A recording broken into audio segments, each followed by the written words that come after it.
Good evening, Newington Green. I said, good evening, Newington Green. Welcome, everybody here is very, very welcome here tonight. My name is Dan Delamotte. Don't worry, I've not heard of me either. A little bit of housekeeping before we begin. We're not expecting any fire alarms. So if the fire alarm goes off, you really do need to panic. You really do need to fight your way to the front door, push everyone out of the way and make your way to the street. This is the fourth event as part of GLF at 50, the Art of Protest exhibition, which is on here, upstairs and downstairs, until the 16th of December. Here comes Jeffrey Hinton. You're late, girl, you're late. Ladies and gentlemen, Jeffrey Hinton! And she wants a seat in the front row. Well, maybe you should have been here earlier. Do you know what I mean? Yeah. God blimey. Anyway, what was I saying? Oh, yes, GLF at 50, the Art of Protest. That's the exhibition that's on here until the 16th of December. This is the fourth time we've convened on a Monday evening. We've celebrated Queer China UK. We have celebrated the heritage of Queer Islington. We have celebrated the history and heritage. Look, she comes late and now she causes a big fuss. We've celebrated the history and heritage of the communes, the GLF communes. Next Monday, we'll be here again with a short international series of short films. Do come along to that. That's a fundraiser for the Cinema Museum. But enough about all that. You're here tonight. You're here tonight for drag, power, and politics. Can I get an ooh? Can I get an E? I'll probably get that from you later, an E. Anyway, you'll be delighted to hear that it's not me. No heckling, girl, no heckling. You'll be delighted to hear that it's not me in the hot seat tonight. So it gives me great pleasure to introduce your incredible living legends that make up the panel. They are from the Gay Liberation Front and Bloolips, Gretal Feather. From Bloolips, Lavinia Co-op. And your host, it's Crystal! I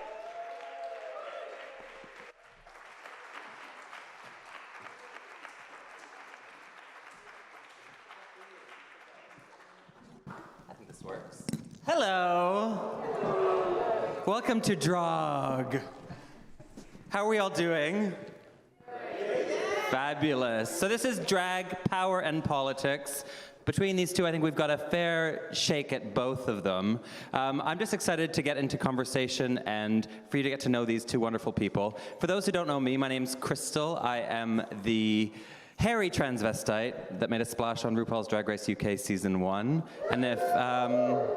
And really, that's all there is to say about me. It's not about me tonight, it's about these two. So shall we get into it? So, hello, both of you. Hello. We've been having a lovely chat downstairs, but it's so nice to be on stage with you both. I wanted to get started with asking how you found your way into drag. And maybe you can tell the audience a little bit of, oh, you're sitting on your mic, dear. I don't know what your butt's got to say, but... It's talkative, very talkative. Stuart, shall we start with you? How did you get your start in drag? Well, I was in the street theatre group of the Gay Liberation Front, and the first show that we did was in support of women's liberation, the 4 women who had been arrested at the Royal Albert Hall for disrupting the Miss World contest in 1970. And they were due to appear at Bow Street Magistrates Court to answer the charges. So GLF Street Theatre went along to support them, and one of the costumes that we had a selection of costumes to choose from, which was all lucky. They came from one of the younger ones in the street theatre group, whose name I can't remember, unfortunately. But he worked for Berman's, the costumier, and so he acquired all these costumes that allegedly had been made for Fellini's Satyricon and been rejected. Anyway, I had this sort of like a bathing suit with a woman's bathing suit with padded breasts and blue eyes painted for nipples. So it's kind of very surrealist, really. Was that your first time in drag? That was my first time in drag, yes. At a protest? At a protest. It's so yes. punk rock. I love it. In Bow Street, yes. With lots of police, and the BBC, BBC Two cameras and crew came and started filming us and stuff, which was very nice. But unfortunately, it must have hit the cutting room floor, as these things do, because that day, I think it was the day that Rolls-Royce collapsed and something else, drama happened, probably in Northern Ireland, and England lost the Ashes, as though that was news, you know. So there we are. Being ignored by the press is like a drag tradition. It's fine. And the name Gretal, can you tell me where that came from?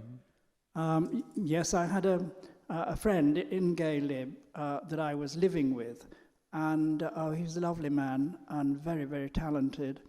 But he was completely undomesticated. I'd never lived with anyone like that in my life before. And the one thing that annoyed me, the rest I could put up with, but was he'd never cleaned the bath. And I just felt like some kind of au pair in this situation, you know.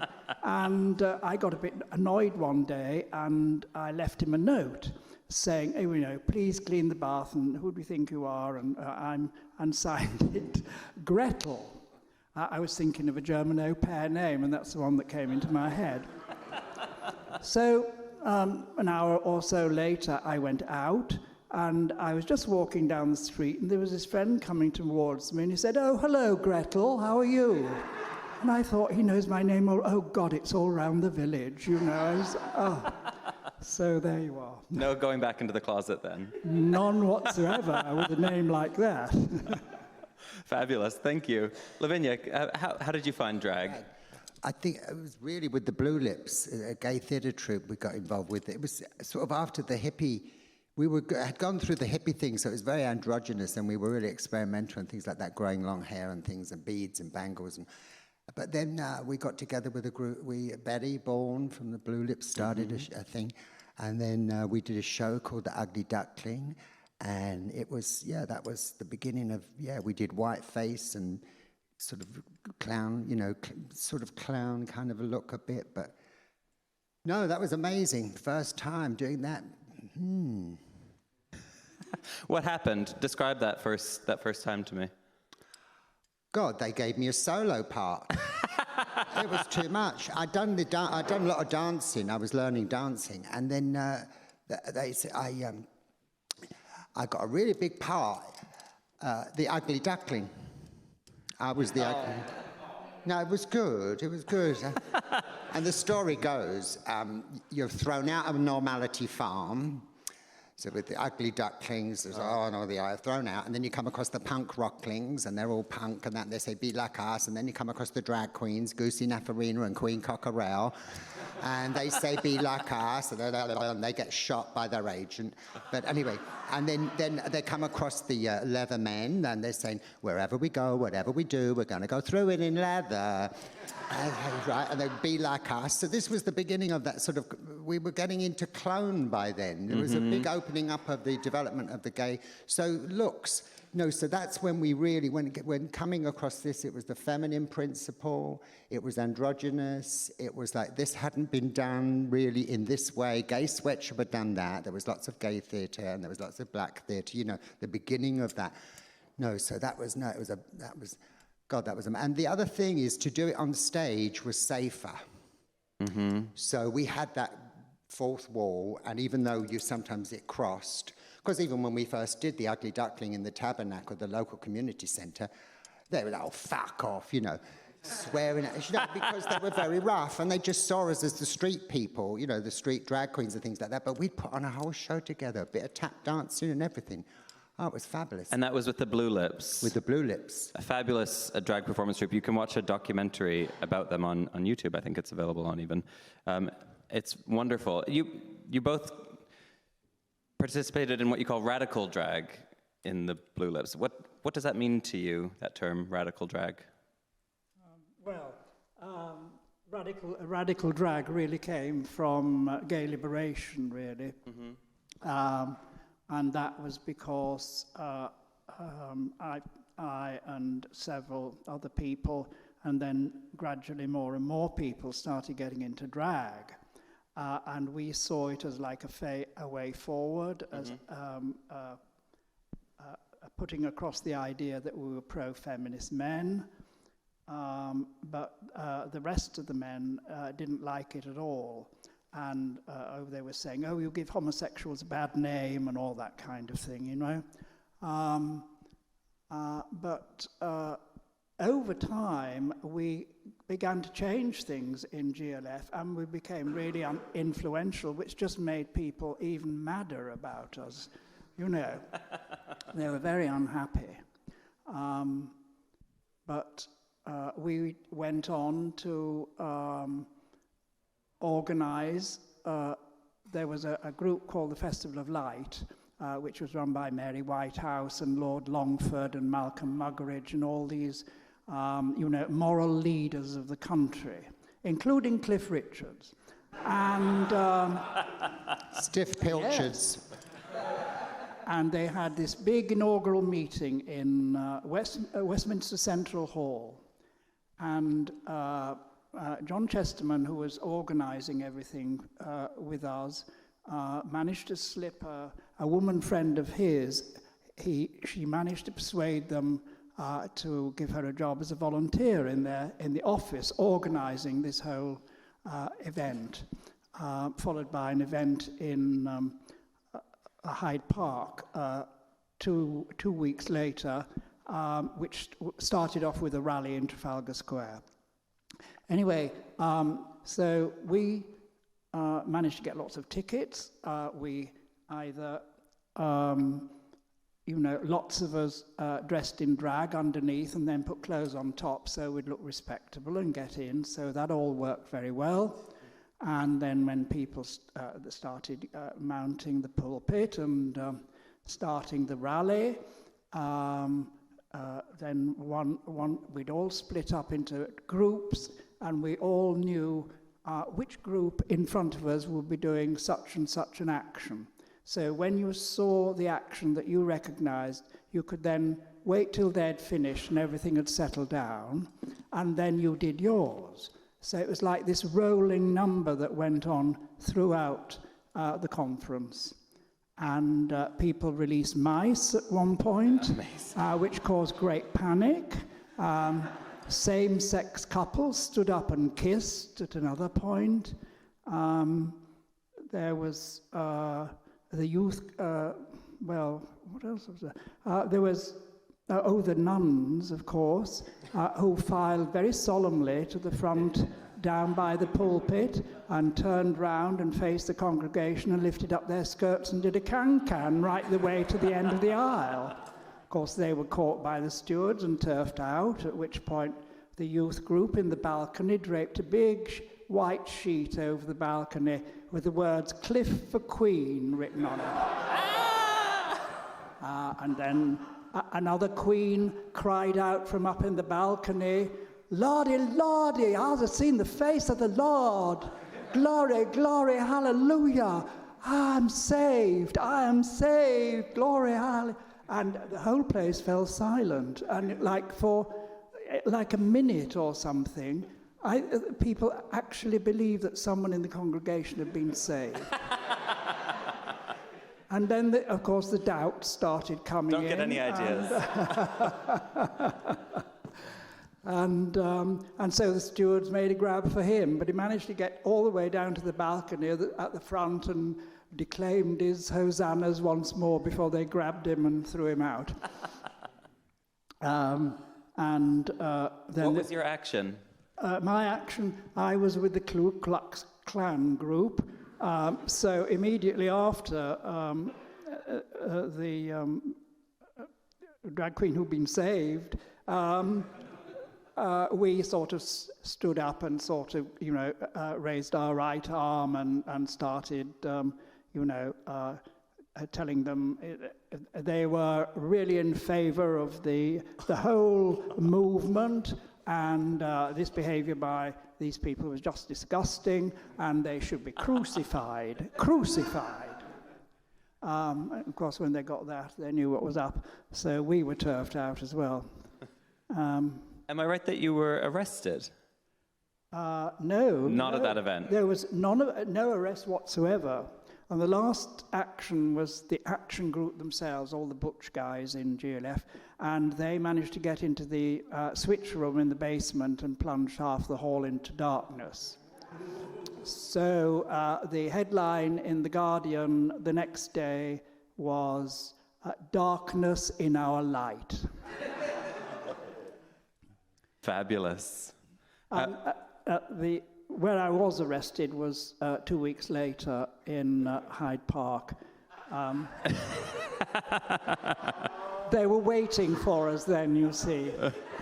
But we'd started off in, we'd changed in shop doorways in Covent Garden to go in to make and then made our way into Trafalgar Square. It was really, really frightening because it was absolutely packed with people, the whole square overflowing in front of the National Gallery. There were all the moral leaders on the plinth talking to the people behind the National, in front of the National Gallery. And the people were right up on the pavement and they were shrieking, "Jesus saves, Jesus saves, Jesus saves." And their kids were sort of looking at their parents in some kind of terror, what was happening to them, poor things. And our action was just, we planned to go around the square and off to Hyde Park, but we couldn't move. And we slowly sort of cleared away and got as far as the steps to St. Martin's in the Fields, and we thought, hey, what a good place. So our plan then was to sing All Things Bright and Beautiful. And we had a choir mistress, which was me. We had some riot policemen and other policemen, a few nuns. We had Jesus with a cross and a crown of thorns. And so we all lined up and sang All Things Bright and Beautiful. But being GLF, we'd had no rehearsal, and it was only discovered at the end of the first verse that no one knew the second. That's why you were arrested. No, not for that, unfortunately. Well, the police then sort of lined up right across the bottom of the, across the Strand, really, and round into the square like that. And this, I think it was a superintendent from Scotland Yard, lots of white egg on his peaked cap, and he came up and told us to disperse because you are the Angry Brigade. And the Angry Brigade were a group of anarchist bombers who didn't go around killing people, but used to set off bombs in ministers' and industry leaders' houses and things like that. And they also set the BBC transmitter van alight at the Albert Hall at the time of women's liberation action in the Miss World contest. So that really, really shocked us. And then they formed into a wedge and drove a wedge between us. And then people who were on the Strand side got arrested as by the police. And the police on the other side, in which we were grouped, they pushed us right into the square and right up against the sort of crux of between the lions. And we were trapped there, and the only escape was to get up on the plinth, so we did that. And we got up on the plinth, and I looked down, and there was the choir still in the square, in their red tissue paper capes and things. And so I lifted my baton, and I conducted them from on the plinth. And then the police dragged what I described as their lard arses up onto the plinth, and tried to arrest us, but they did it wrongly the first time, and we all scampered round the other side of the plinth, near to where Mary Whitehouse was speaking at the time. And my role, of course, was the alternative Mary Whitehouse. And so the real one was, you know, on one side of the plinth, and the drag one was on the other side of the plinth. Anyway, they arrested Michael, first of all, and 6 of them or so surrounded him on the plinth and grabbed him and turned him upside down to begin with. So the first thing we knew was to see his legs and his green and yellow wedgy shoes appearing above the policemen's helmets, which was, you know, and then they bounced him backwards down the steps of the plinth and arrested him at the base of it. The rest of us escaped. Or the few nuns got arrested as well, obviously, because they couldn't move in their drag. And I'm going on a bit under, but anyway. So we escaped, and a few of us, and we met up, and we decided we'd go to Trafalgar Square, and we went down the Mall and up Constitution Hill, and there were all more Christians all the way along, right to Hyde Park, all chanting, all screaming. So it was really a relief to get into the park where there was, you know, just sort of nature there, because the rally was at the north end by Marble Arch.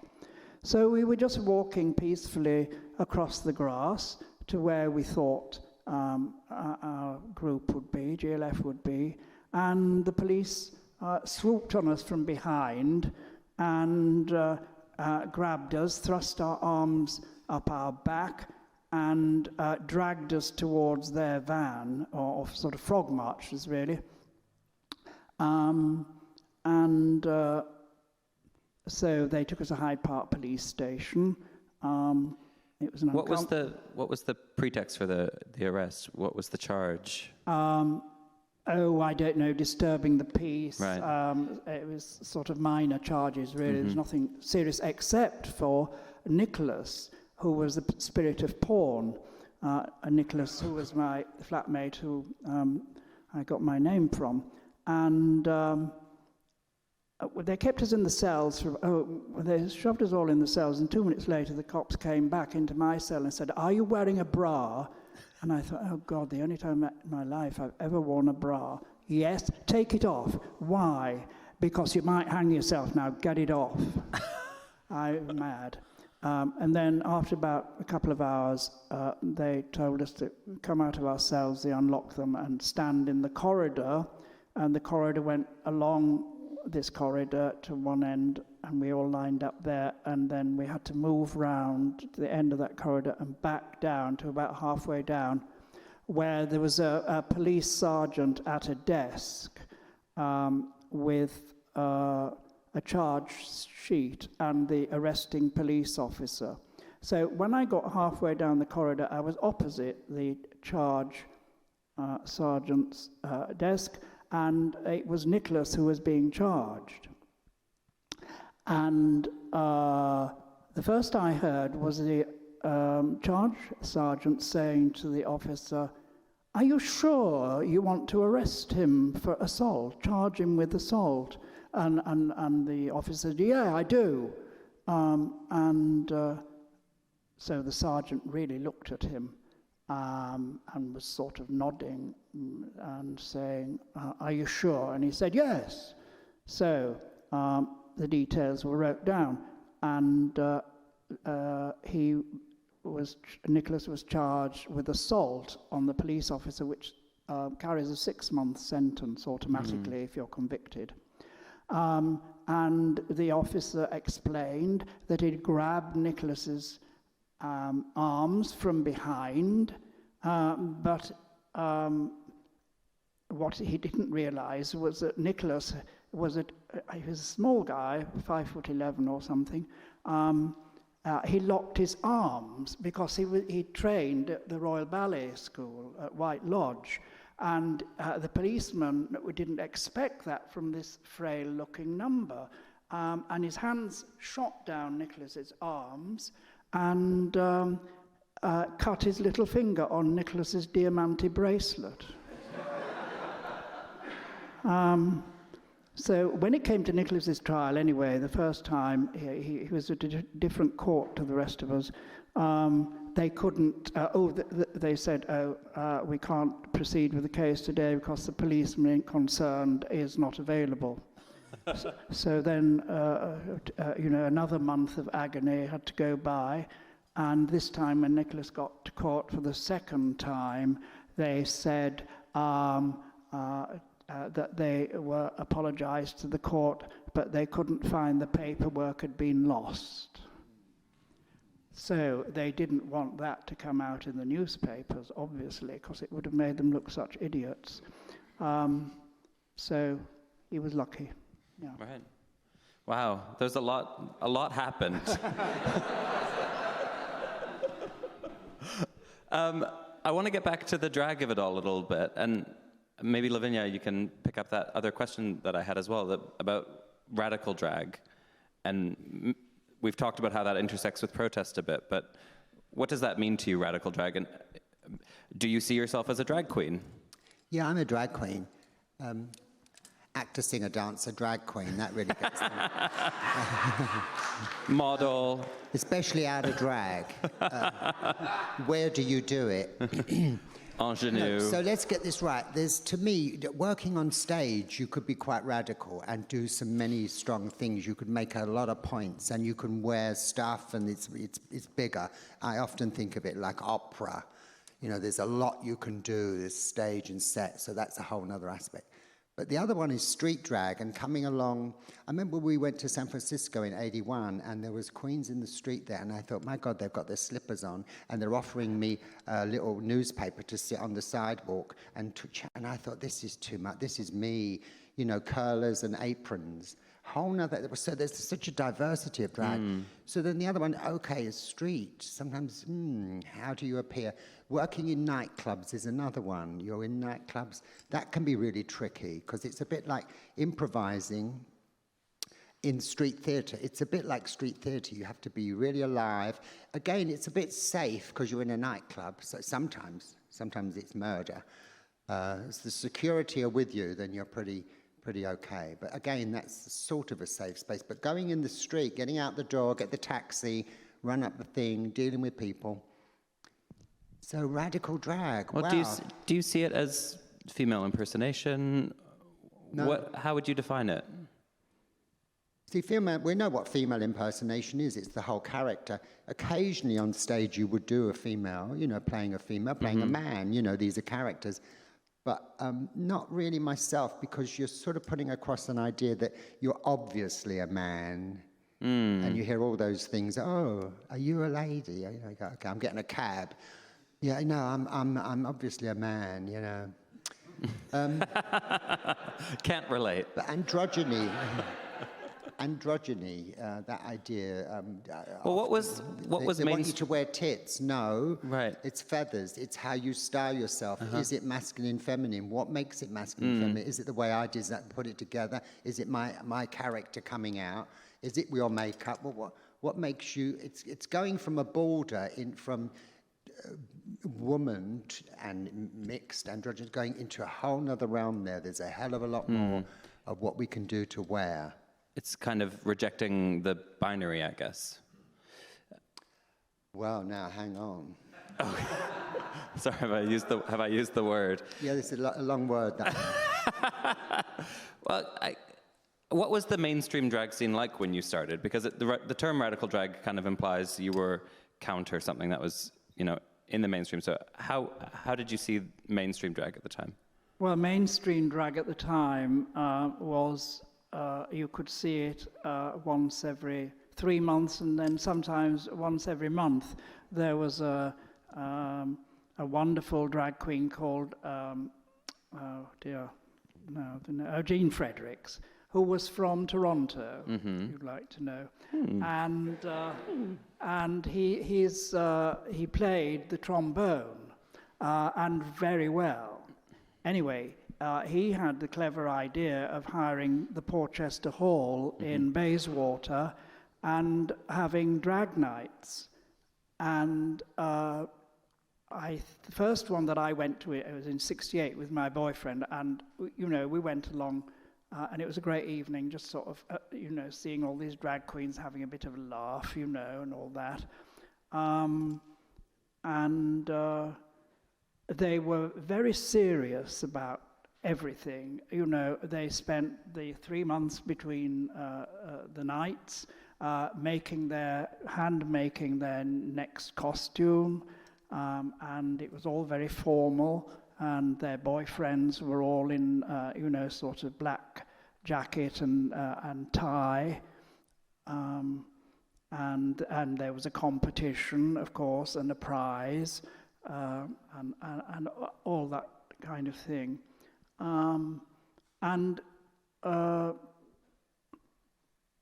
And then, well, eventually, in the mid-'70s, I think, Westminster Council closed banned drag in the Porchester Hall, so that was the end of that. That was, yeah. But that was the kind of drag that there was then, apart from in the clubs where there was. Well, that's what I was going to say. Yeah. You know, the black cap and that kind of stylized drag. Yeah, Mrs. Shufflewick was, you could say, was radical drag in a way, because she wasn't glamour at all. You know, she was an old Irish biddy with a pint of Guinness, and all these very funny stories. And a mouth like a sewer. Sorry? Mouth like a sewer. A mouth like a sewer, yes. No, but so the thing, what for me was that was what was going on around, and sometimes very misogynist, and you couldn't relate to that. And it was very modern in a way. It was '60s; they were doing modernish kind of things. But then later, it was like the punk thing was happening. So that was also a big thing that really made people think, oh, now there's other kinds of drag that you can do. Seeing punk people was like an eye opener for me, and the development of drag, it could go and change.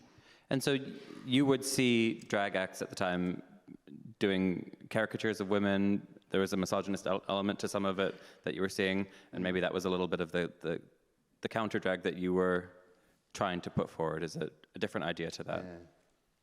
Yeah. I think, I mean, for me,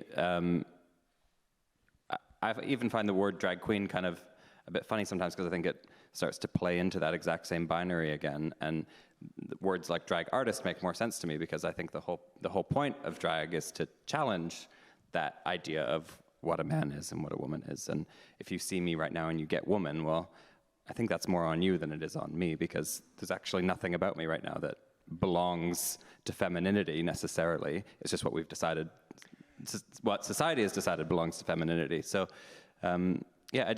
I think it's amazing that it hasn't really changed in all this time. This thing, early on, if we called each other queens, sometimes it was everyone was a queen. Everyone that's gay is a queen. I mean, what's your problem?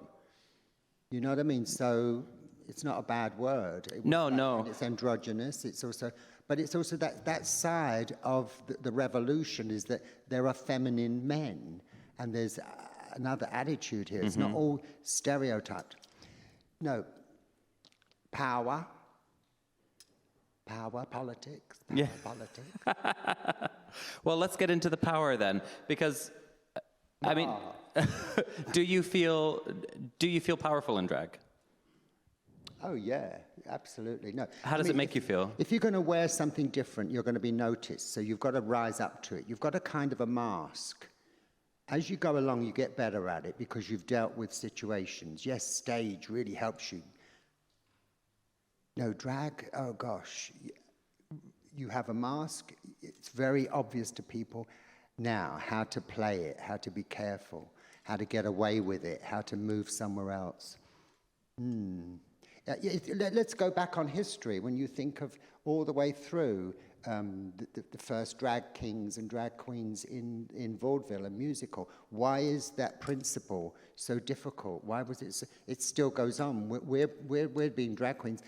How much drag kings are there, and why is it that we can't wear dresses? The men have not got, we cannot break this down. We're really stuck in a stylized male, female, you know, we've got the 40s, we've got the suits. I think it's interesting as well that for me personally, I can feel so powerful in drag in certain settings, and then you put me half a block away, just drop me on my own dressed like this, and I would suddenly feel, you know, that power is completely gone. Yeah, you're very vulnerable. And I think that's what, you know, the more drag has gotten so mainstream, it's more mainstream than it's ever been. But until I can walk down the street like this and no one bats an eye, I think there's always going to be more work to be done in breaking down those binaries and those boundaries. I mean, you talked about street drag before. Is that something that you've done? Well, getting out of the cab and getting... Yeah.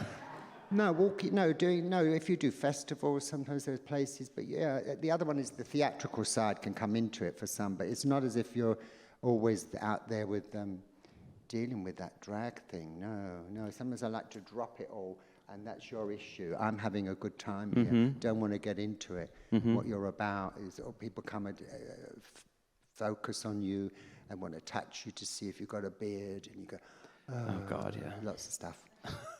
Grab your ass. How did you feel?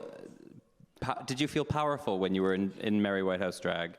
Was that a powerful moment, or was it exposing, vulnerable, getting arrested? What was that like?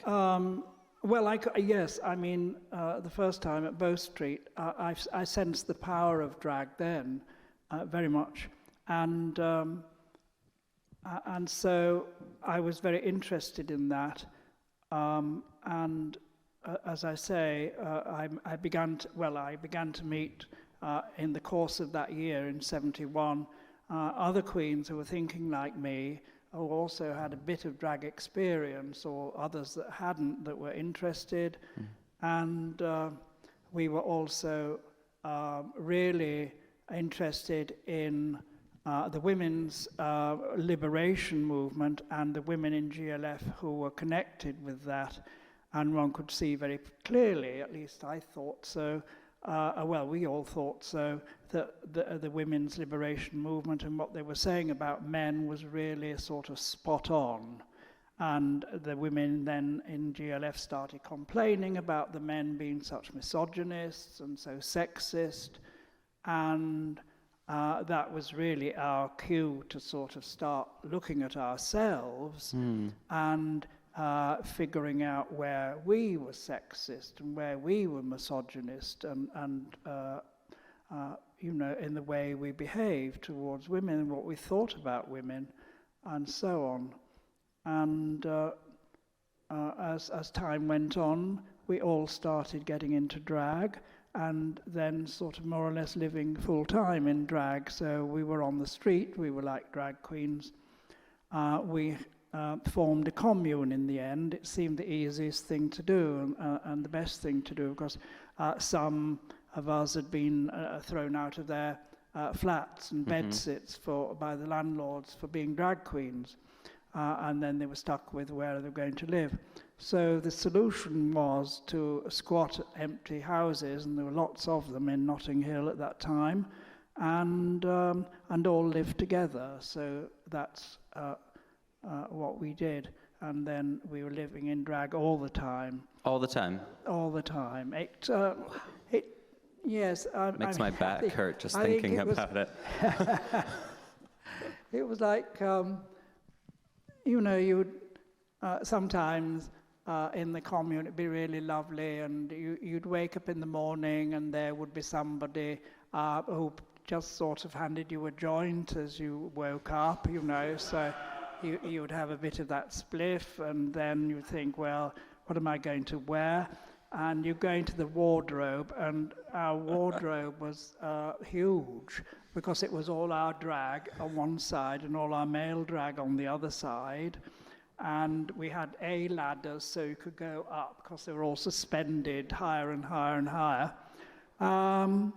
And, you go rooting around, you thought you planned it all out, and then you couldn't find what you were looking for. And then someone would give you a pass up a spliff, and then you get totally confused and have to start again. And so, it could be 10 o'clock in the morning before you got into the kitchen to have your breakfast. Were you working at this point? Yes, we were. We had a stall on Portobello Road on Friday and Saturday. We went down to Maidstone in Kent, which had a fabulous market, and things were very cheap there. So there's wonderful stuff we could buy. It was a time when people were turfing out their attics prior to moving into tower blocks and things like that. And so all these Art Deco things that they bought on their holidays at the seaside and had around until after the war, when they went out of fashion and they hadn't thrown them out, they put them in the attics and stuff. So all this gear was coming out. So we'd make lots of bargains there, and then on Friday and Saturday we'd be up on Goulburn Road, and 6 o'clock in the morning, and the vans start arriving, and they turf out all these black plastic bags, and everybody pounces on them, and you grab what you can. And if we liked the frocks, if they were really quality stuff, we'd keep them, and the others we'd sell on the stall for a few quid more further down in Portobello Road. And you'd be at the stall in drag, all Sorry? four of you? The four of you, just 4 drag queens at a stall? Yes, well, there was 12 men and 2 women and 2 children living in our commune. Wow. Not everybody worked the stalls, but Betty and I did regular, and the others joined in. I think Lavinia told me that you used to go to work as an accountant in drag as well. That was afterwards, when I was trying to get back into the system again. Yeah. How did that work out? That worked out fine. Yes, if I just finished about the commune. So on Saturday evening, we closed the commune, had it just for ourselves, and so then we'd sort of change into this gear that we'd bought that morning and liked, and put on our makeup, and we all looked incredibly glam and wonderful, and then we dropped a tab of acid and always spent Saturday nights like that, tripping out of our boxes. It was wonderful. Can't relate. Lavinia, I wanted to... Sorry. No, you go on. Okay. Lavinia, I wanted to ask you about drag going mainstream and your thoughts on that. This is another story. I mean, drag comes and goes in waves. Sometimes it's the latest gay play gets an award, and 10 years later they get another latest gay play. Yeah, I've seen phases of where it's really popular. I remember going to New York at 1890s, and my friends saying, "Oh, it was so popular here," and you go, "Oh, that's a phase in New York," and then slowly but surely, it comes back up again. You get RuPaul, the whole development of RuPaul. And yes, sometimes in the clubs, the same thing. It would diminish completely. There'd be no one dressing up in the club. You think, what are they, college kids? They're not interested in anything? You go, okay. Well, it's the clone thing again. I sometimes feel it's okay to be safe and dress casual and be, what your normalization, normal, out of the uniform, in the uniform, you have to sometimes... No, you can't be doing the drag all the time, and sometimes it's too intense.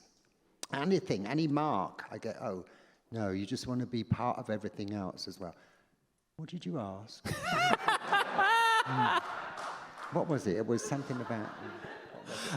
well, I guess... Mainstream. Yeah, and mainstream. Do you think there's still political power, or do you think the political power of drag gets diminished as things go more mainstream? Because, when you go back to the history of the marches, when men would dress up in a woman's dress, it was completely wrong.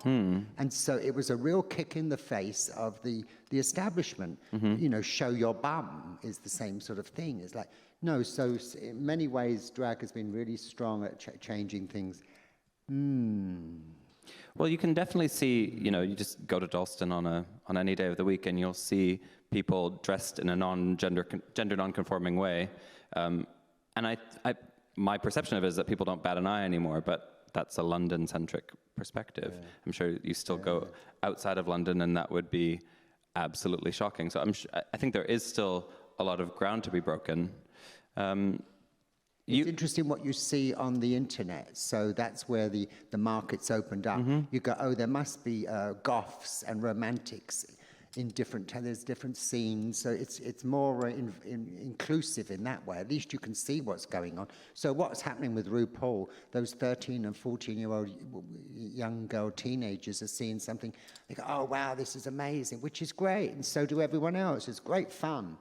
It's interesting. I don't like the competition. I don't like the showing gays, whatever we are, as, argumentative and nasty and competitive, which is load of, there's a bit of that, but... You worked with RuPaul, didn't you, long before any of this? You told me that you went on tour. Yes, Suzanne Bosch did a party in it was amazing, where was it? Japan. And I thought, oh my God, 10 days we did. And Ru was before he'd done his record, and Joey Aries and Madame Katrina Sobenskaya. She did the whole ballerina bit, unbelievable, 6-foot man. Total, fabulous. No, it was great little. No, Ru was good. No, he was singing that song. No, it was the same. Really fabulous. No, and Ru was in that beginning. It's building that up by Lady Bunny. Oh, many people, Wigstock, all that. That was amazing. A lot of years there in New York, and I'd never done clubs, but clubs was really a whole nother ball game. But it was a way of making a little bit of money and work. I mean, it makes a change from cleaning. I'm a pro cleaner. But I've done every job under the table, if you know what I mean. I've done everything.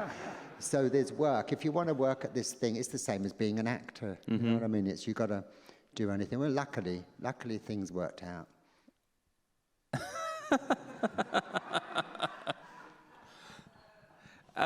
Ru is definitely someone who understands the power in drag and maybe has lost a bit of the political over time. I don't know, how do you see that?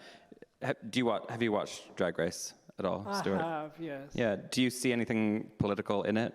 Well, yes, very much so, especially with what we're facing at the moment, with all, I think, and it's a sign of the times. I think, that we gay people in the 60s and 70s and 80s and 90s, we were still, if you like, pushing forward the culture and the politics of GLF. And it was still, there was an element of sort of a revolutionary element about it.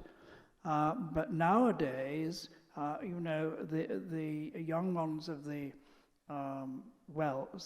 of this present centuries, from the noughties and the teens, they are all assimilationist, and they're pushing back against this, very much so. And they're joining that organization, the Lesbian, Gay, Bisexual Alliance,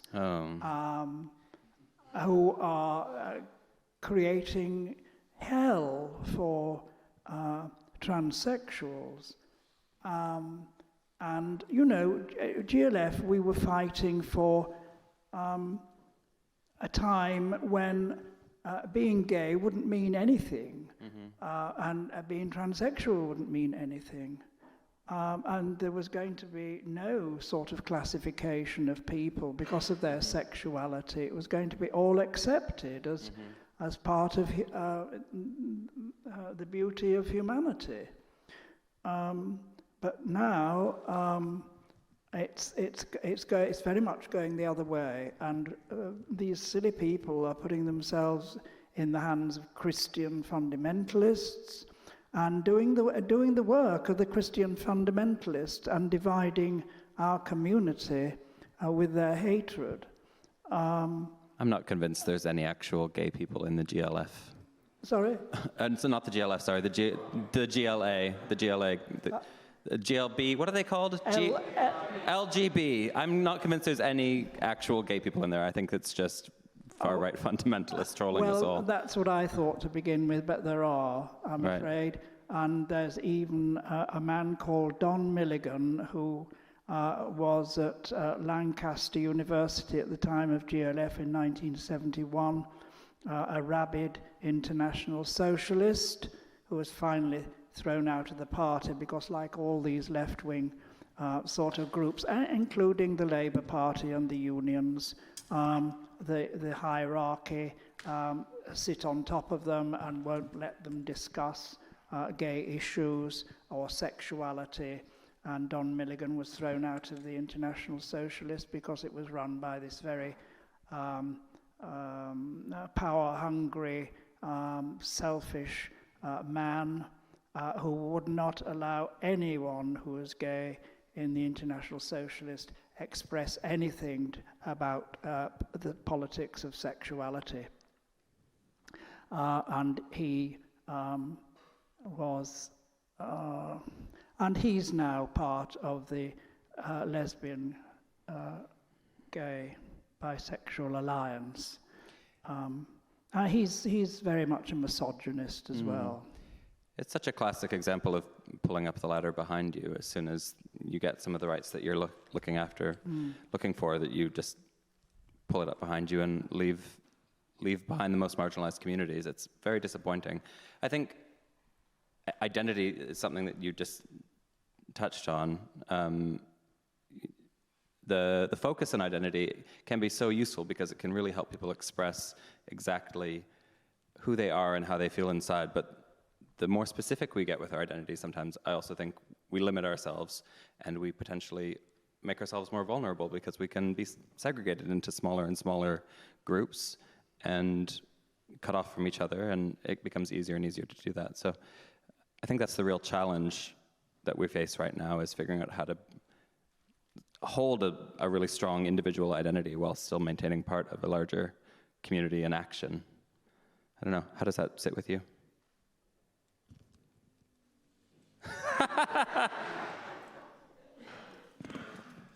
No, it's a very interesting topic, talking about this. There's a hell of a lot. I'd sooner have discussion and open debate and really work through this. This is, it's come up for me in the last 2 or 3 years, working with the Sexual Avengers.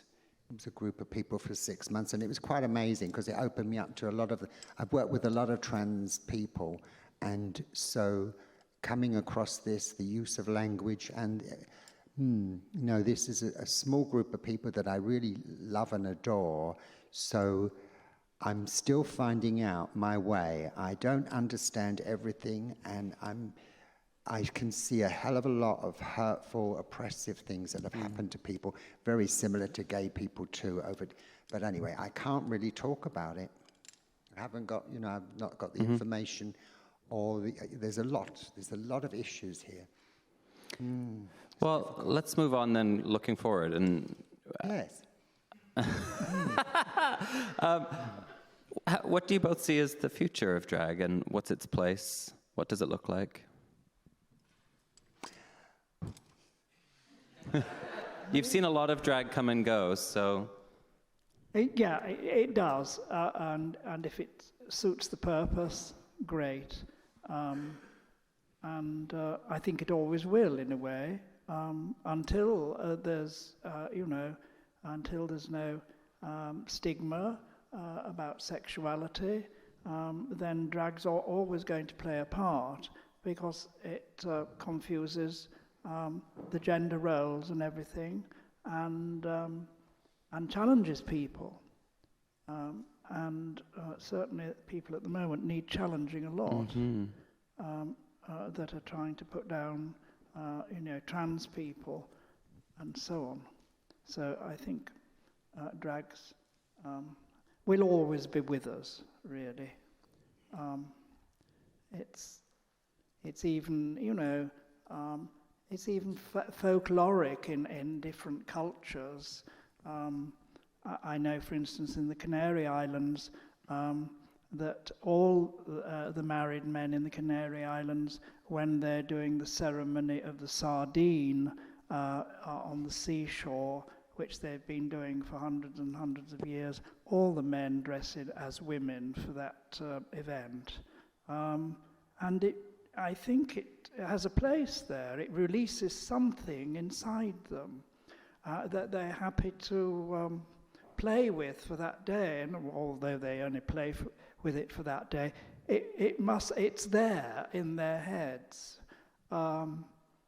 So there's all sorts of aspects to it. Mm-hmm. Yeah, there's the thing, sometimes I think when you think about the future of drag, I don't know, because, okay, it's developed. You could look at RuPaul, but you could look at lots of stuff like, science fiction. There's so much an area here, and that's what I mean when I talk about opera. I think there's a lot more in this that can be. So then I go, this is cozy. How far? When we'll be liberated when we can walk down the street and nobody will diss you for whatever you're wearing, whether it's good or bad, whether it's ugly, whether it's poor, whether it's casual. No, we look at people, we check people out the way they look and everything. No, it'd be great to be liberated, that you could really feel like $1 million. You'd really dress up sometimes, and other times you still feel like $1 million and in your casuals. Mm-hmm. So I don't know, there's a long way to go with drag. The other one was dealing with children and working with people that are growing up, going, don't get confused about people. They're mucking around with stuff. They're kids, let them play. Give them the chance to play around with this stuff. It's not just crayons, it's everything else. Yeah, I think, well, to go on to the children point of it, there's so much, I mean, I'm sure you all agree that so much gender is learned, and the freedom that you get from playing outside of your gender, or the societal roles of your gender, is incredibly liberating, and it's something that's very powerful, and it can unlock something really, really special. So if any of you haven't ever tried it, I encourage you to play with your gender, because it's really, really exciting, and you don't really know what's lurking inside you or what beast is going to come out. And, you know, if you're not careful, things will snowball, and look at the three of us up here. Playing roles. Yeah, indeed. Playing different roles, because sometimes I see different roles. You've got a look tonight that's completely different to another look, you know, and it's quite fierce. That's a role, and it gives me all this flavour and character. And, yeah, she's the real schnoz. She's a mess. That is a mess. Well, I wanted to look like a mess. Yeah. Didn't need any trouble. Just get away from me. I'm a mess. Is there anything else about power, politics, or drag that you guys would like to touch on before we move over to some audience questions?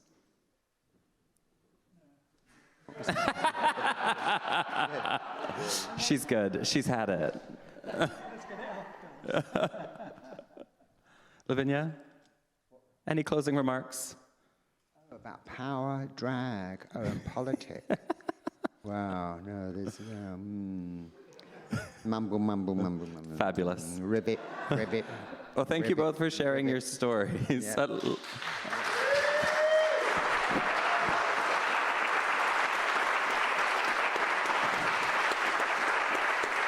We'd love to open it up for some questions if there are any in the room. Dan is going to go around with a microphone, perhaps. Anything at all, it's all open for myself or the two panelists. Hi, thanks. Very interesting. I've got a question on this idea about being liberated when you can walk down the street and no one's going to bat an eyelid at whatever you're wearing. Do you see that as a goal? Is that something that you want? Or will then all the power in drag be gone?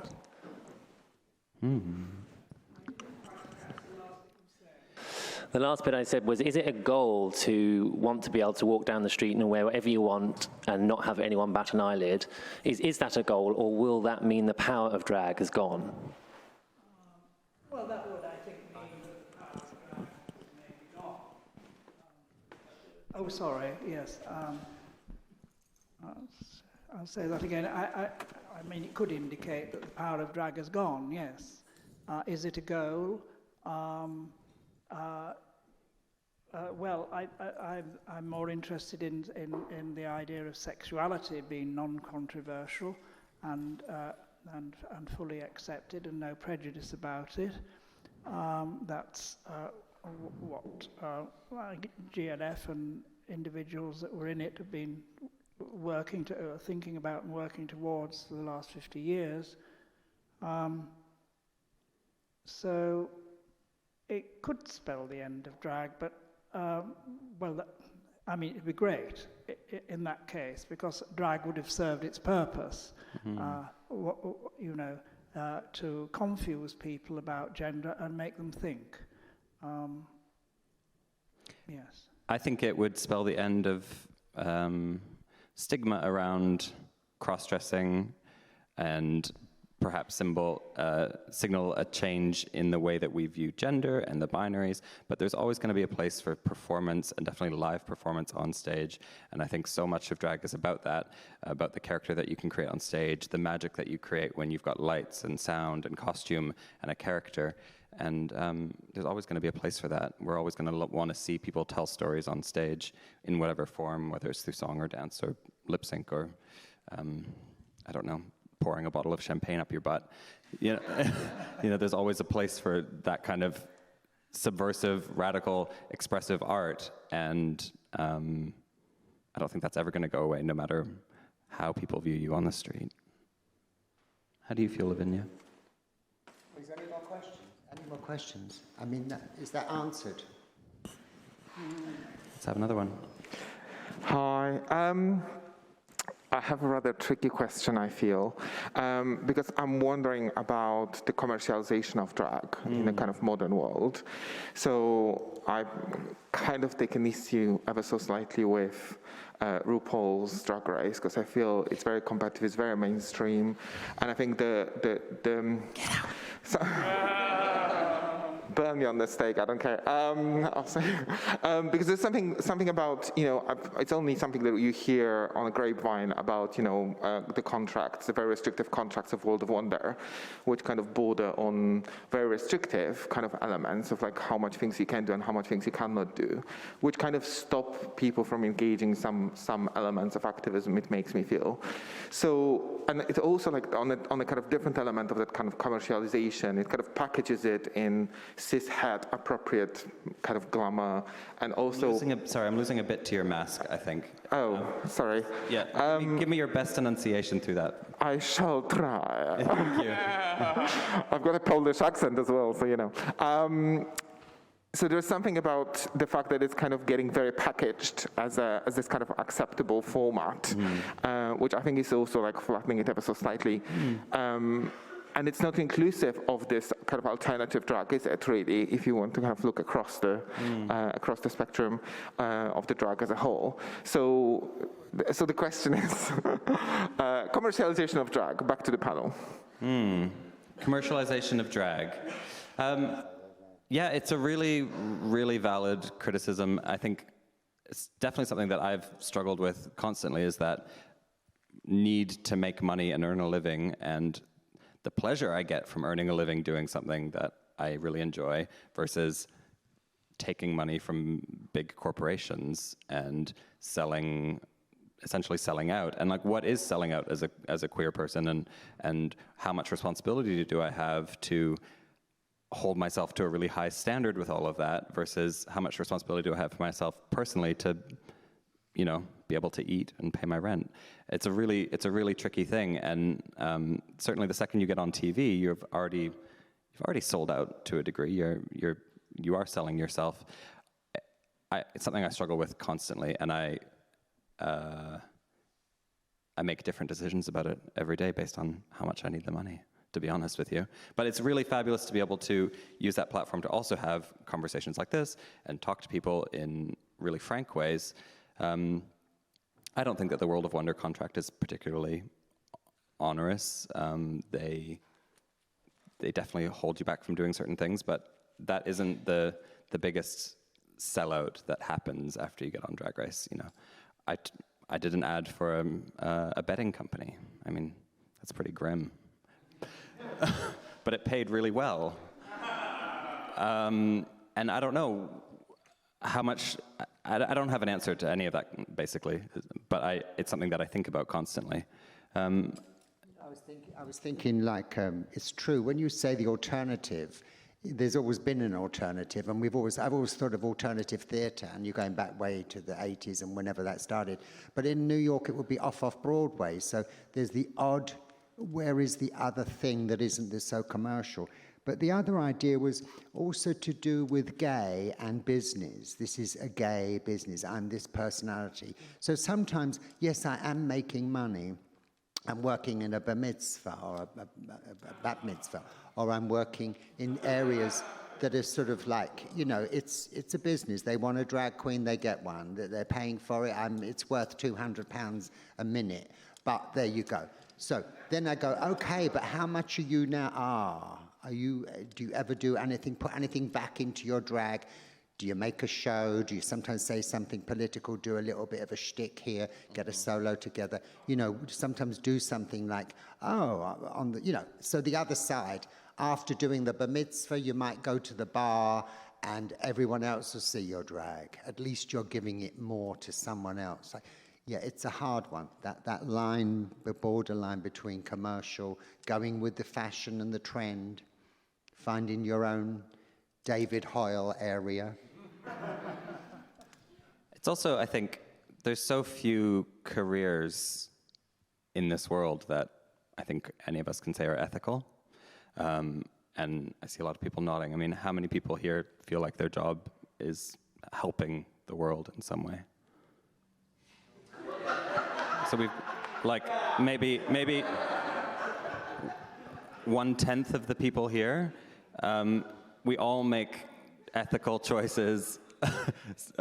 Yeah, Kate, you can have it too. Yeah, well, go on, Kate. We all make those sacrifices, those toss-ups constantly, and we're all, you know, there's no such thing as ethical capitalism. We're all kind of slaves to that system. So I think as long as we can find ways within that system to also promote the things that we believe in, that we're doing the best that we can. Oh, okay. All right. I'll take that. 1, 2, 3. Great. Well, now I want to see the panel on bar mitzvah drag, because that sounds interesting. But I wanted to, it's sort of branching off from the previous question, I wanted to ask whether you think drag competitions are antithetical to the ethos of drag as expressed on stage. I thought there was an interesting contrast between a drag commune where I'm assumed people weren't banished from the commune if they were looking messy one day, and, you know, versus a competition where you have lots of marginalized people forced into a cutthroat competition in a fishbowl. And, you know, even in the drag ball scene, there was a competitive aspect, but you had people helping each other. No one was banished from the drag ball scene for looking messy 1 week, to my knowledge.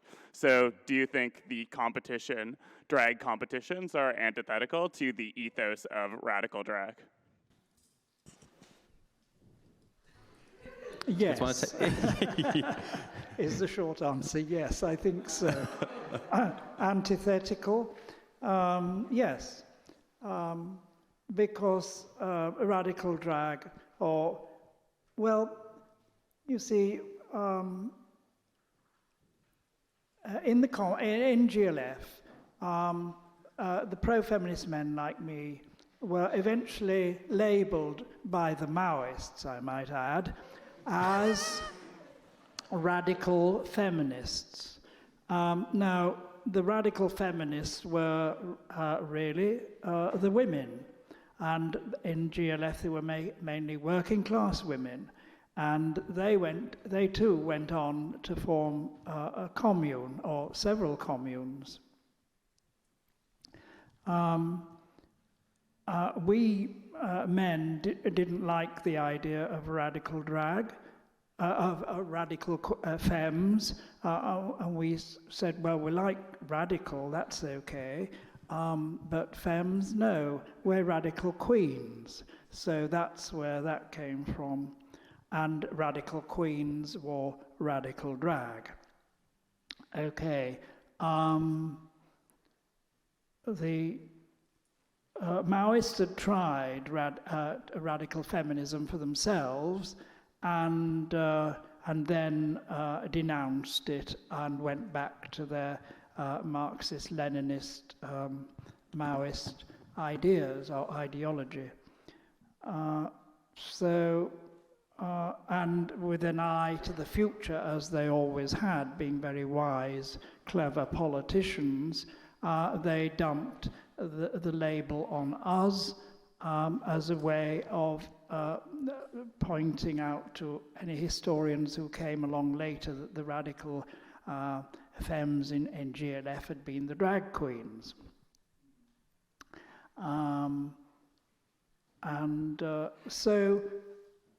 We sort of, but radical femmes was just too wonderful a phrase for the men in GLF, and they loved it, because it just typified us for them. And out of, as I say, out of radical feminism became radical drag. But radical drag really is about men wearing frocks, not pretending to be women, not imitating women, but just being very clearly men in frocks. And they could be seen from the other side of the road as homosexuals. It was declaring, you are a homosexual. I mean, when you joined GLF and you came out, you bought a badge, and the badge said the Gay Liberation Front. And, you know, if you're on the tube or on the bus, something like that, someone may say to you, well, what is the Gay Liberation Front? So then you were sort of saying, well, we're a group of homosexuals and lesbians, and we've come together to fight for our rights and blah, blah, blah. Whereas when you're a man in drag, if you like, in radical drag, then it's immediately down to the short and curlies, is how I describe it.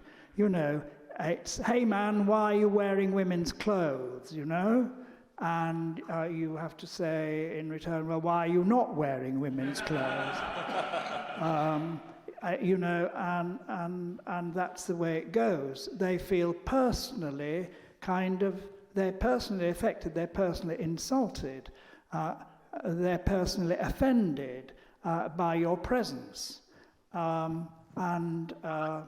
So you've got to make those guys think, or you've got to talk about, you know, your drag and what you believe in.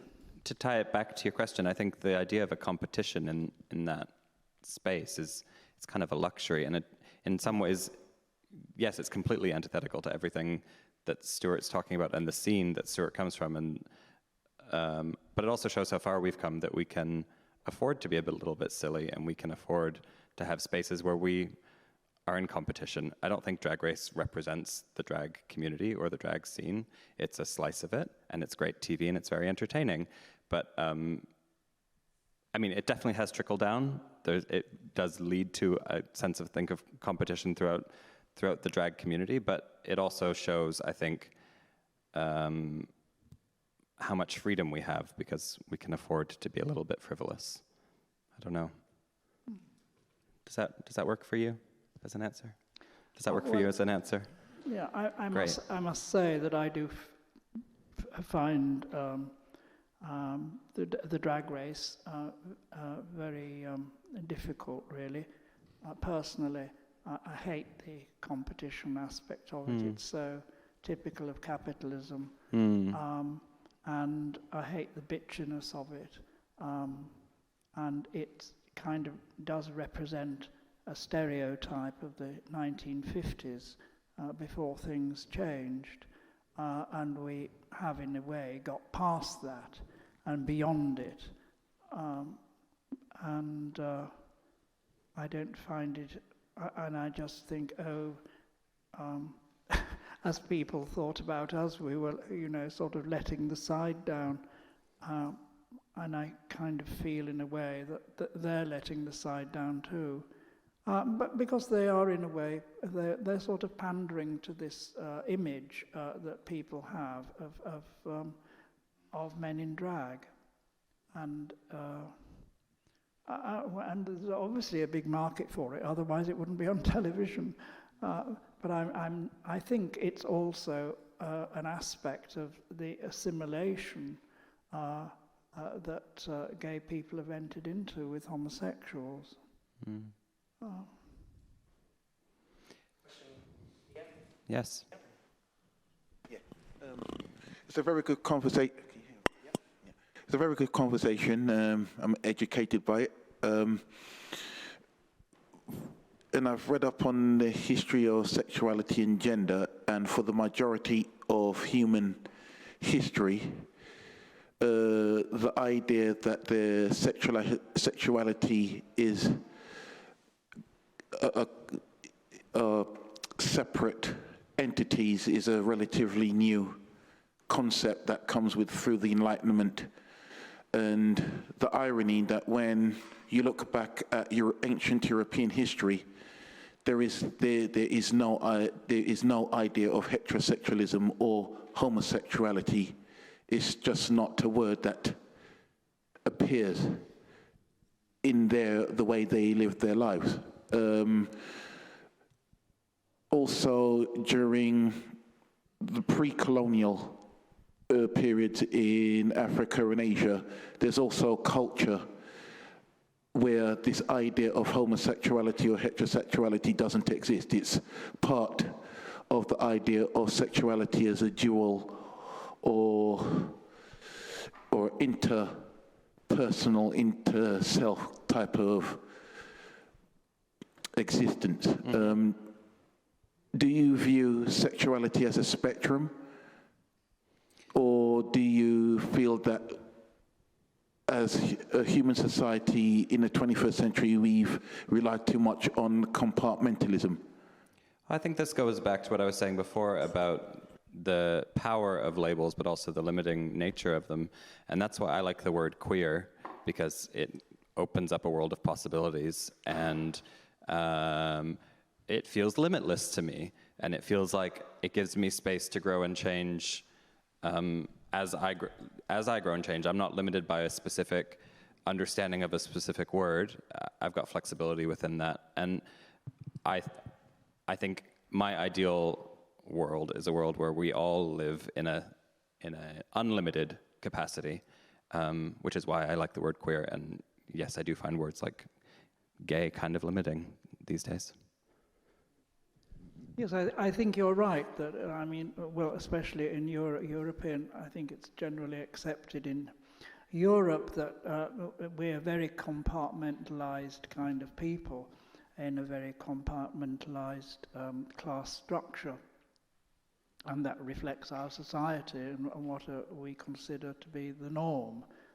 And yes, and other races and other have found other ways of incorporating differences in sexuality, like the bear dash in among the Native Americans and the shamans, and also in African cultures too. It comes through,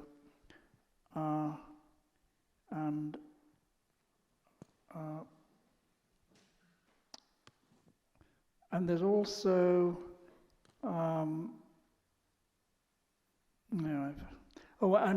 in India with the hijab, who are despised as people, but nobody would dream of having a wedding without inviting them to the ceremony, and so that's maybe the Hindu way of sort of incorporating the hijab into society. At least they have a role in it. So I think it's all kind of recognized in those cultures and accepted, apart from perhaps the Indian, but then they're living under a caste system of that's, hundreds of thousands of years old, really. Thank you. Hi, so we talked a lot about drag queens and the history of drag queens, and like, it was really interesting. I loved the talk. However, like, I was just wondering where like drag kings fit into it, and when like drag kings may be integrated into mainstream like drag queens have. I see that it's true when you look back at Vesta Tilley and Victorian. You can see the drag king there, and then in the culture at the time, it wasn't common. You know, it was a real extraordinary thing to see this man on stage, and then they realized, oh, it's a woman, you know. So as it went along, I can see it as a clown thing too. But as we go along, I often think, because of the way men control the whole fashion and how you should behave and what you wear, as we've gone along, bit by bit, women have worn a nice suit with a skirt. You can see the Victorians, and as you go along, you go, oh, now women, my mum wore pants. That was unbelievable. She actually wore pants. So it's that thing. So the culture's going that way. So it's the other way, what I've said before. But slowly, sometimes having seen drag kings, Murray, I can't remember, never mind. There's different drag kings. You go, is there that impetus? Yes, there is. There's a lot more there. It hasn't got the commercial push. It hasn't got the ability. You know what I mean? There's culturally, I wonder. Now, I don't know about drag kings. I miss seeing some of them. Sometimes there's a phase. It's amazing that the Glory do drag, that whole drag king thing. No, and unless you've got a space for women and lesbians to do that, then they can start experimenting. If they've got more spaces that are up the pub, you've got more drag, you know, so, yeah. Stuart, were there any kings in the GLF? No, they weren't. And I don't know quite why that was, but then what was I thinking of?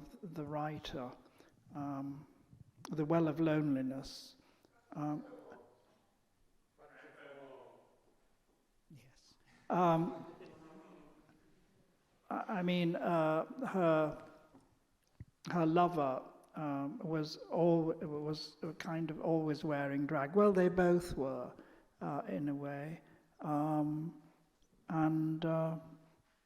I don't know. Maybe because I think probably it was a class thing, really, because they were well off and they could afford to do it, and their class might have been more tolerant about it than others in society. But I don't know the answer to why there aren't more drag kings. Maybe they'll come along. Yeah, it's definitely the next frontier, and there's definitely a huge appetite for it, and I think there's a huge space for it, or a huge market for it, rather, and we need to make space for it. And certainly, as people who produce shows, curate shows, participate in media, it's something that I'm constantly trying to advocate for, because we do just need more kings. And I think the more space we give to kings, the more amazing kings will come about, and we all need a place to play and express. And that's why it is so wonderful that places like the Glory do competitions like Man Up. But I think it comes down to misogyny at the end of the day. And that's a sad fact. I can squeeze two more in as long as they're small. So we'll go 1 and 2. And Jeffrey, you'll be closing the show, girl. Hello all. We are kind of in an intersection where women and lesbians think that, or at least it's kind of perceived that their attention has to be on their causes first before it actually comes to the other marginalized groups.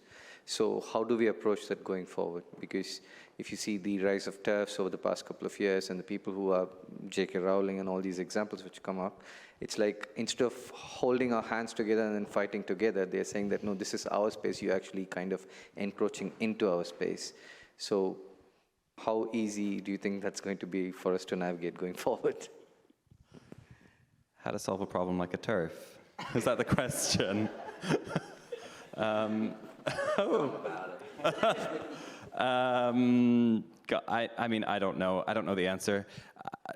I hope that TERFism is less of a real issue in the real world than it is on Twitter. And I think that that's the case. I don't think there are nearly as many TERFs out there as Twitter would have us believe. And I think anyone who's ever met a anyone I know who's ever met a trans person has had any TERFness dissolved within them. So we just need to be visible as much as we can. I mean, I'm not a trans person, I'm not from trans experience, so I don't know the answers to these questions, but I think visibility is the key. Got anything for that? How do we fix TERFs? Well, we just have to struggle against them, you know, wherever they are. It's like the LGB Alliance, you know, that's the kind of thing they support. Yeah, that's, if we support the trans movement and show solidarity with them, I think that's one of the best things we can do, the most practical things we can do. And to go out with them and march with them and demonstrate with them. Protest. Protest, yes, exactly. Last question?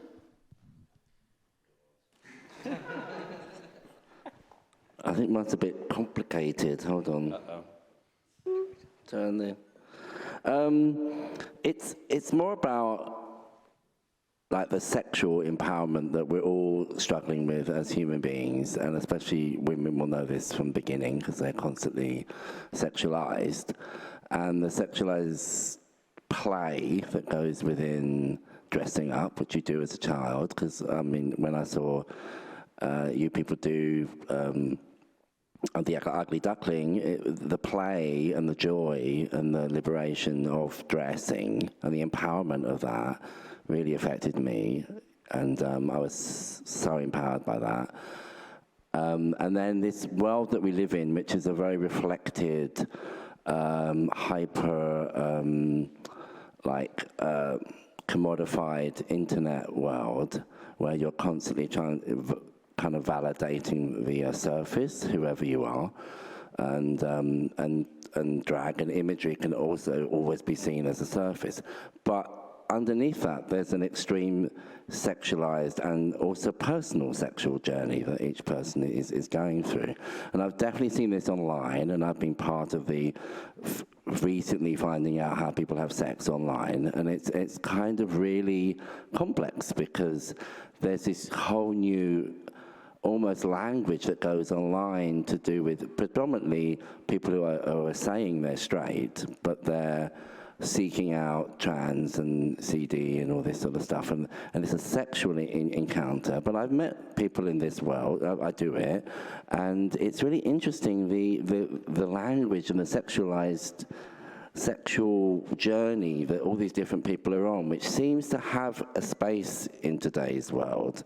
I'm not saying it's a kind of clear-cut, necessarily always on the right track, good space, but it's definitely out there, and people are questioning their own sexuality a lot more within the straighter identified communities. So my question is more about your own personal sense of journey within your own empowerment in sexualization, because it's a sexual image. Everyone has a sexual image. Sex is in everything. It's not. I mean, you know, you're born sexual. Mm-hmm. That's kind of a little bit what I'm saying. And just slightly to deter from that, because Lavinia I've known for ages, so I saw the Bloolips growth path, and then us in the 80s and 90s in New York, which is like there was a more performance element that you were already doing within the clubs and stuff like that, which was another form of empowerment. And I wondered how those two different things felt. Well, for me, there's no sexual gratification that I get from drag. It isn't really about my sexuality at all. It's about creative expression, creating a character, finding strength within that character, finding power within that. And there is a sexualizedness to it, but it's interesting. I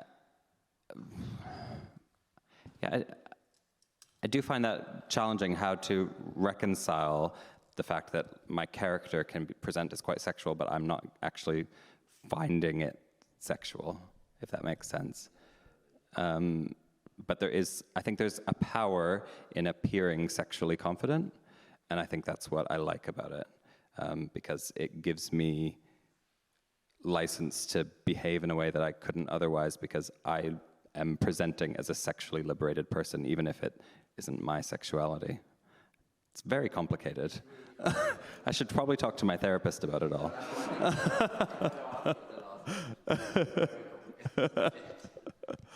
No, but sometimes, like wearing drag, it's getting into the transvestitism idea of wearing drag. It stimulates me to sexual arousal, and I've never really ever felt that in that way. But on the other hand, there's other elements that come in that you're not in your usual male attitudes and things like that, and then you've got this chance to play around with a whole thing here that is like big and fabulous. And how does it make me feel? It's not what you see, it's how I feel. I feel like this makes me feel fantastic. Oh, this has got such a swing to it. Oh, I can do a lot more with it. Oh, I can play, so. And then, is that sexual? Is that area? Yes, sometimes it's like, wow, I'm feeling this. This dress is doing it. It's me in as well. You know what I mean? It's not just what you look like. It's something you bring in that. Anyway, so sometimes there's a lot of stuff in there to do with what you're wearing. And I know I've got picked up by a guy, a Hasidic guy. And it's just you're in this rotten old rags and things like that. You think, oh, well, that's what you're turned on by, The garbage guy, remember the garbage guy? I couldn't believe him. That was a trip. A lot of Uber drivers. I think that's all we maybe have. And on that note, closeted Uber drivers, thank you very much. Give it up for Stuart and Lavinia.